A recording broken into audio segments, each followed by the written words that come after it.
In this video, The biggest pro of all pros in all points is the fact that you got this opportunity. The FMG passing rate is so less, people are enjoying more and studying less. If you're only hearing the good stuff about MBBS in Russia, then you're only hearing half the story. Let's talk honestly in this video. The format of this video is really simple. I'm going to help you out right now to navigate through this entire video. It's going to be time-stamped just as we like it. Along with it being time-stamped, I'm going to give you the pros and the cons to studying MBBS in Russia. Just like everything else, it has its own set of pros and cons. And I'm going to tell you both sides of each and every point that I'm going to talk about today. So let's dive in.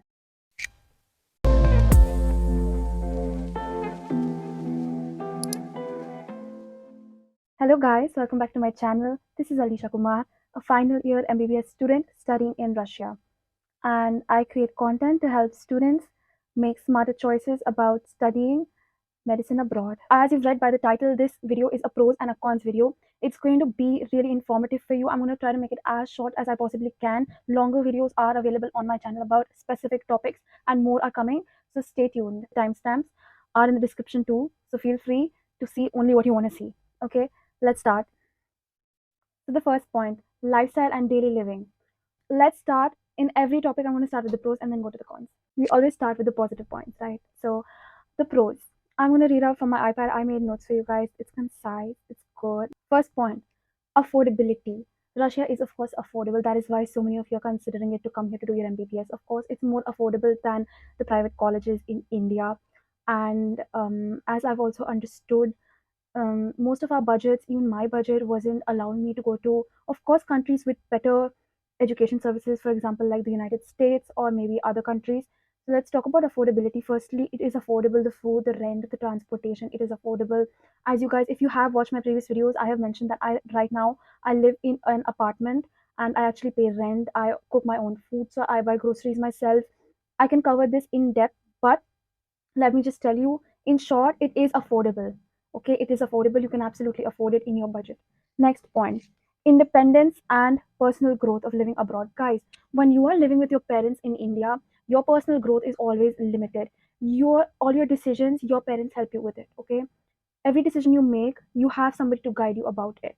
Every somebody is always looking after you. Over here, you look after yourself. Over here, you make your decisions yourself, and you will have bad influence, you will have good influence. It's your choice what you want to take. Okay, and I would say that, and honestly, you will make so many bad and good decisions once you come here. There are things you will do that you will regret, things that you will be grateful for, maybe a set of friends that you chose and a set of toxic friends that you gave up. Over here, you will realize everything once you come here. So it's a very good opportunity to grow in your life, to learn new things. And honestly, the age at which we come directly from school. We were, sent to school by our parents, and our parents would help us with our decision making and daily life. But over here, you help yourself. Okay, so it's very good for your personal growth, and you have nobody constantly looking over you. So it can be a bit of a con too, I'm not going to lie, but mostly it's a pro in my opinion. The access to public amenities like the buses, the trams, and other things that you need for your daily life, it's pretty convenient. There are apps for it.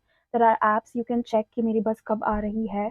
Okay, when is my bus coming, for example, when is the tram, where to go, how to go there, and it's pretty affordable. It's actually over here, it's a fixed price to go no matter what your distance is. So I think that's a really good feature because you don't have to worry about, oh, my class is really far, so I might have to pay more. No, it's the same fare every time and it's pretty affordable. So don't worry about that. There are transportation cards for students and they are at a discounted rate. So you can just tap that bus card in your bus and you can actually travel for free at that time once your card is charged, of course. Okay, now the cons. Guys, Indian culture is very different from the culture over here, as it would be for any other country. Indian culture is very unique, very diverse, okay? And there are certain things that we are good at, but there are certain things we lack, okay? People over here are going to be a bit judgmental, but trust me, you will improve in your life if you make yourself like the best of both worlds. I would say learn good things, learn all the good things that you can from the Russian culture while also not forgetting your roots like your Indian culture, okay? The con in this is that it will be a bit of a culture shock when you come here. You will be like, what is this? Why do they do this? You'll be very skeptical about so many things in the start. But As I have now come to 6th year, I've come to realize what, why, when, and I've sort of become a mix of everything because of course after you spend 6 years in this beautiful country, you do pick up certain good things if you're fortunate enough, and you don't pick certain things about their culture that don't resonate with you. Language barrier in daily life. Guys, there is a language barrier. Until date, even though my Russian is considered good amongst my friends, I do, of course, still face problems to communicate fluently and efficiently with most of the people over here. Yes, I can go to a shop, I can get what I want, I can talk about basic things with people, but as soon as they start speaking fast or they have like an accent and or they use like really big, really hard words, I'm done. Like I can't speak Russian that time. So of course that's a bit of a challenge. Communication is a challenge over here. I'm not going to lie.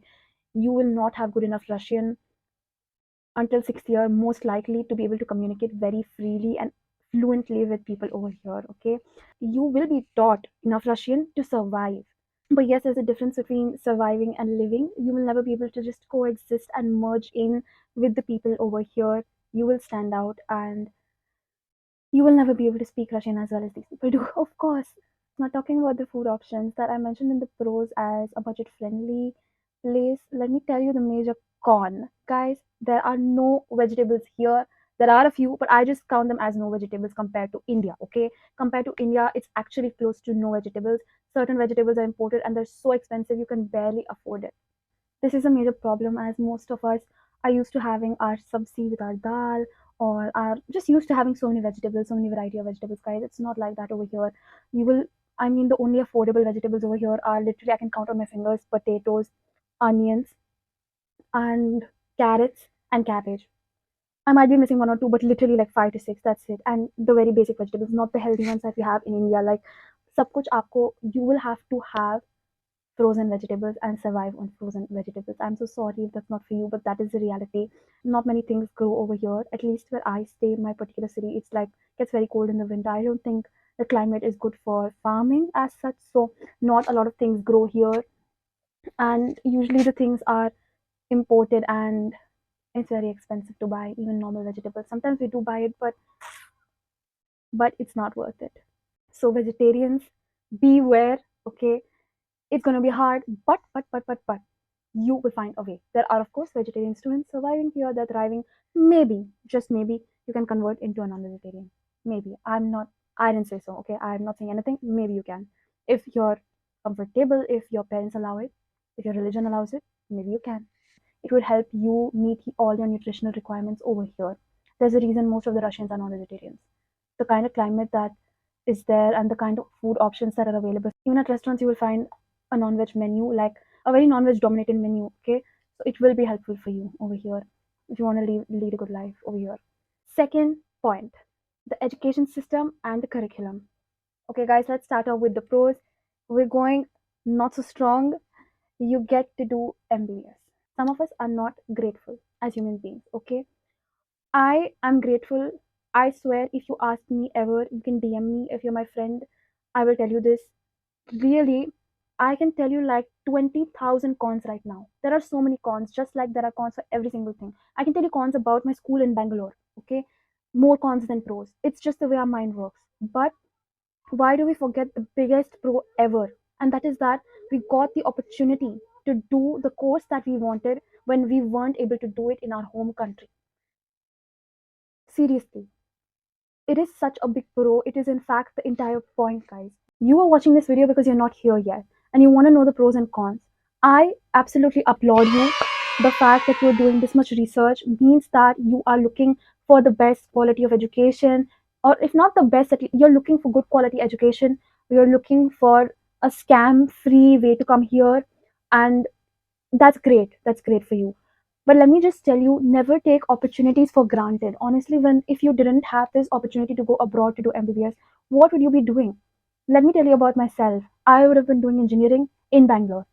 The biggest pro of all pros in all points is the fact that you got this opportunity that you should be more than grateful for. Okay? Think to yourself and write down in the comments what you would be doing or what is your second option if you weren't going to do MBBS in Russia. Most of you haven't taken admission yet. So you probably have a plan B in your brain. Tell me your plan B. Let's be honest, my plan B was engineering in Bangalore, and I was literally about to join a college. Okay, guys, another thing that you probably didn't know about the education system over here, firstly, it's very different from the education system in India. There are no final exams over here. Okay, there are no final exams, as in, there is no like final exam in which you have subject on subject on subject with dates as you had in like your board exam, for example. Like, yeah, you complete one subject, and at the end of the subject you get a few holidays like study leaves, and then you have an exam of that subject. You have the opportunity to study one subject in depth, and you don't have that kind of pressure ki I have to study everything little bit. You're able to deeply study one subject at a time from various resources, maybe from your professors' lectures. You can use personal apps that we have to study. Like over here, usually we have apps like Prep Ladder and Marrow. And usually the final exams are not written, like you don't have 3 hours to write, you have half an hour. It's a Viva, and you have to showcase your knowledge. The professor can ask you things that weren't even in your question, and it's a good opportunity to showcase your knowledge. One bonus tip for you would be, if you are coming here, then, or if you're already here, once when you have a final exam, I would say साथ-साथ with your preparation for the final exam, be preparing for your future exam that you're going to give for licensing wherever you want to go in whichever country, and you're going to be saving time later. You will thank yourself, because many people will tell you that you don't have to study hard right now, you can study later, but no, it's not true. Let's move on to the con. Guys, when I said no pressure for your final exam, do you think that everybody performs well under no pressure? No. Okay. There are people who take the system for granted. There are multiple attempts usually to clear your exam, so people don't even take it that seriously. They just, they just want to pass. There's a credit system over here. The marking system is completely different. You need to get 3 out of 5 to even pass the subject, and many people take this entire system for granted because certain teachers, they don't want to fail you. They just give you three even simply. So people are out here just getting threes, and they're not taking any sort of pressure, and they're moving on very comfortably with their life. That is a con. It's a con. Definitely. I would like to tell you one more thing that's really important. Competition or competitive environment is really important for you to see where you stand, to want to study, to have motivation. And it's very important. It keeps giving you a reality check. I would like to tell you that that competitive environment that we usually want, some of us want, is not there over here. You're going to end up slacking a lot because the people around you are going to be slacking on their studies, and people aren't very motivated in most of the universities. I don't know why. Maybe they had this false notion about Russia that you can come here and you can chill. But guys, there's a really hard exam waiting for us in our home country, and that's the reason why the FMGE passing rates are so low. People ask me this key FMG passing rate. Why is it so less? आपका university का क्या है? Guys, it's always bad. It's not good because environment पढ़ाई का नहीं है यहाँ पे. As simple as that. But if you are motivated, and if you want to, of course you can study. There are plenty of opportunities. You have classes such that after that and before that you do have time to study. Classes are not that long ever. This is why the FMG passing rate is so less. People are enjoying more and studying less. In short, this is the quote of the day. Okay, when you guys ask me this, or if you have this question in your mind, this is the reason. But since you're watching this video, I'm telling you in advance, if you're planning to come here, start your studies early, focus on it, and have a group of like minded friends. It's very important. You don't need everybody to be studying in a particular place, right? You need the people around you to be somewhat motivated and like you. So find that for yourself. You can create the reality that you want. Guys, another really weird thing over here is that in the curriculum, for some reason, I don't know what reason, we have subjects like history, physics, Latin, and the most dreadful subject for most of the medical students who took bio, math. Okay, I know it's shocking, but it is true. Our university at least had it, and I know most of them do. Okay, you can't do anything about it. Although it's a very short subject, it will be of like a few weeks, okay, maybe even shorter, but it does exist, and thoda bahut it is a time waste. It's kind of a time waste, but can't help it. It's just there in the curriculum, and you have to pass it. The next point, clinical exposure and hospital practice. I'm already letting you know about this. It's a con heavy topic, as I just mentioned. But let me tell you one thing, we already don't know enough Russian to be able to interact with the patients over here. Maybe we would have known it if we were given more clinical exposure, for example. But as of now, as much as I've noticed, even when we are taken to a hospital, when it comes to communication, we are lacking. Okay, and I would say that personally, I think it's better to be safe away from infectious patients, away from the hospital come mahal if it's not even going to help you. Like, why would you want to be infected or be at risk when you're not going to understand everything? Okay, not the teachers with you are not translators. They're not going to translate everything, and it will be an annoying process for them even. So I'm just going to say the only pro in this is that we're safe from any infections, I guess, like the ones that are in the hospital. Matlab, faltu mein they're not taking us just to do nothing. At the same time, let me start off with the cons.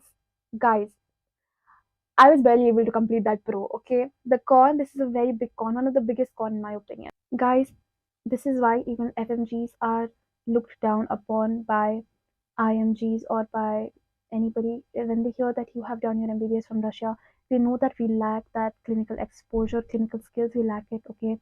Until sixth year, like right now I'm in sixth year, I don't know how to give an injection. I barely know anything when it comes to like clinical skills. So it is a really, really big con, but I would say, and even our seniors tell us that once you go back to India, during your internship you are taught everything, so don't worry. It's not like you won't ever know it. You will know it. It takes a few months when we go back to India to learn everything, but in a few months you're just parallel to the Indians, okay? I mean, to the people who did their MBBS in India. So don't worry too much. Yes, it is a con, but you will cover it up. At least apna, while you're here, make your theory strong so that once you go back you can just learn the practical even faster. The next point, language and communication. As a lot of you know, Russian is the language that is used to communicate over here. Let's start off with the pro. Guys, you are taught Russian from your first year until your fourth year, and now as the rules are changing, maybe until the third year. But you are taught Russian, and it is kind of enough for you to learn more if you do communicate with Russian people. Okay, I've seen certain people who have Russian friends, for example, who talk to Russian people often. Maybe they work over here, and over there they have exposure to these Russian people, and they speak to them, and they improve on they like have good Russian. Okay, but if you are not communicating as for any other language, you will not be able to learn it completely. And now let's go to the con. Okay, guys, the con is that it is a major barrier for us, the fact that our Russian is never good enough, and the fact that these people, most of them, don't know even a single word of English. Not even a single word. I thought in India, I did not watch such videos. I thought that Russian people would know English. In fact, most of them should know English. I thought that, and even my agency told me this. So I did not put in any efforts to learn Russian whatsoever. I would say if you have free time in India, from now you can start to practice a little bit of Russian, maybe on apps like Duolingo. Maybe you can search for your videos on YouTube, and there are plenty of resources. Find your resource and start to learn Russian, guys. You will be a step ahead, okay? And it always helps. You would be wondering that, okay, you were taught Russian until fourth year, why don't you know Russian?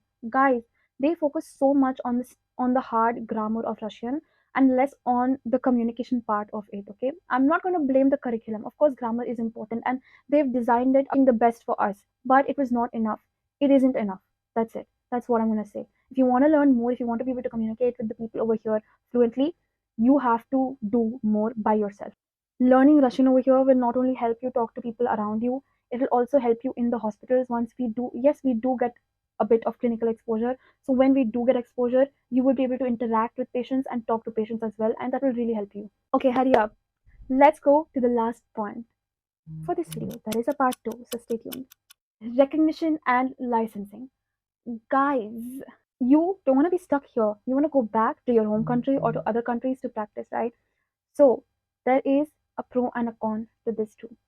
The pros. Many Russian medical universities are recognized by major global organizations, which means your degree will be valid in multiple countries. If you choose the right university, though, of course. I have made a video about how to choose the right university. It's very important, guys. I have mentioned some really important points in that. Watch it, it's on my channel. Maybe you'll be able to see it right now. Some of the global organizations are World Directory of Medical Schools, Educational Commission for Foreign Medical Graduates, ECFMG for the US, Medical Council of India, NMC for India, General Medical Council, GMC for the UK. Most of the universities in Russia are recognized by most of these organizations, so you're safe. But let's talk about the con. If you're coming to an agency and relying on all of your information, then you're not doing the right thing with yourself. They might conceal certain facts, or maybe they don't even know it. Because, guys, it's not relevant to them. They don't care where you're going to do your PG. Why should they care? They're going to get your UG done. You need to care about your future, okay? Of course, some universities are unrecognized or have been blacklisted, okay? So always double check if your university is listed on WDOMS, approved by NMC if you want to come back to India, most likely you do, or the relevant authority in your country offering a course structure and duration that aligns with your country's regulation. For example, NMC requires MBBS abroad to be 5.5 years minimum plus internship. Don't fall for any scam. If anybody is telling you that they're going to make you do your MBBS in 3 years, in 4 years, no, NMC doesn't recognize it. So if you pick the wrong university, your degree might not be valid home or wherever you want to go in the future. So make the right decision. So, guys, I hope you found this helpful. This was the first part of my two-part series about pros and cons. If you're planning to study here or have questions, drop them down in the comments. I read and reply to almost all of them. I'll be sharing more real life experiences, tips, and hacks for medical students abroad. So don't forget to subscribe to this channel and like this video if you found this helpful. Thank you for coming until the end and stay tuned. There are more videos coming up. Bye bye.